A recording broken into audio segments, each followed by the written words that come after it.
71 থেকে আজকে 2024 পর্যন্ত যারাই ক্ষমতায় ছিল কেউ বৈষম্য দূর করতে পারে নাই না করার কারণে আমরা 2024 5 আগস্ট আমরা কি করলাম 5 ফেব্রুয়ারি 5 আগস্ট আমরা বৈষম্য বিরোধী আন্দোলন করে ফ্যাসিস্টকে তাড়ালাম।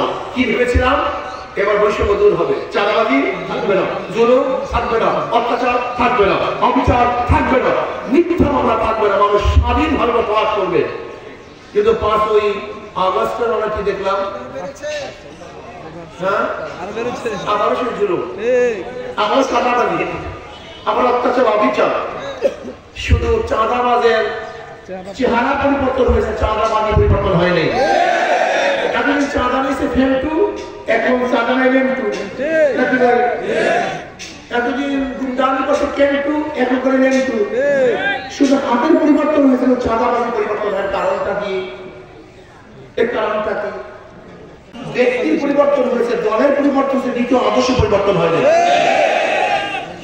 25 সালে ট্রান্সফার হয়, ঘুষ সালে সেটা চেয়ারই বসে এসপি সালে পরিবর্তন হয়, কিন্তু দুর্নীতি সালে সে তো পরিবর্তন হয় না।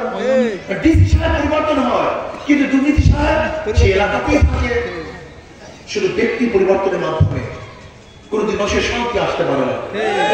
মাদার গাছ লাগিয়ে আমের আশা করা যায় না, তেঁতুল গাছ লাগিয়ে বৃষ্টি ফলের আশা করা যায় না।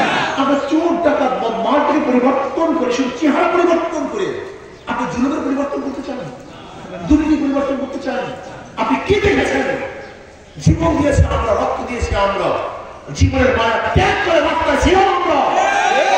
ফ্যাসিস্টকে এদেশ থেকে তাড়াতে বাধ্য করেছে আমরা।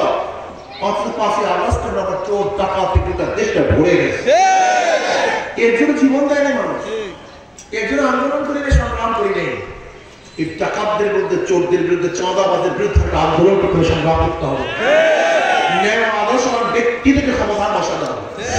আমি বিশ্বাস করি যতদিন পর্যন্ত আদর্শবান, নীতিবান, চরিত্রবান ব্যক্তিরা ক্ষমতায় না যাবে ততদিন পর্যন্ত রক্ত দিবেন, জীবন দিবেন, আন্দোলন করবে, সংগ্রাম করবেন, দলের পর দল পরিবর্তন করবে। সোনার বাংলা, সবুজ বাংলা, নতুন বাংলা, ডিজিটাল বাংলা আর স্মার্ট বাংলা দেখবেন, কিন্তু মানুষের ভাগ্যের পরিবর্তন দেখবেন। হাজারো বাংলা দেখাবে, স্বপ্ন দেখাবে, কিন্তু ভাগ্যের পরিবর্তন হবে না। এই জন্য আসুন, শুধু নেতা নয়, নীতির পরিবর্তন চাই।